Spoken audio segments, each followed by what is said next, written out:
নিপা ভাইরাসের সংক্রমণ বিস্তার ও ঝুঁকি বিষয়ক মতবিনিময় সভার আয়োজন করে সরকারের রোগতত্ত্ব, রোগ নিয়ন্ত্রণ ও গবেষণা প্রতিষ্ঠান আইডিসিআর। গবেষকরা বলছেন, নিপা ভাইরাস মানুষের সংক্রমিত হয় বাদুড়ের মুখের লালা ও প্রস্রাবের মাধ্যমে। বর্তমানে এই ভাইরাসের সংক্রমণ ছড়িয়েছে দেশের ৩৫ জেলায়। ফরিদপুর, রাজবাড়ী, নওগাঁ ও লালমনিরহাটে এর সংক্রমণ সবচেয়ে বেশি বলে জানানো হয়।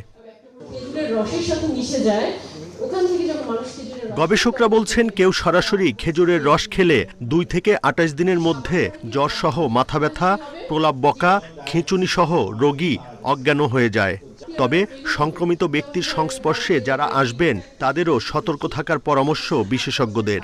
ব্রিদিং ডিফিকাল্টি হয়, শ্বাসকষ্টজনিত সমস্যা দেখা দেয়, কাশি থাকবে, ডিসঅর্ডার খাওয়া কিন্তু কমছে না। এটা খুবই দুঃখজনক।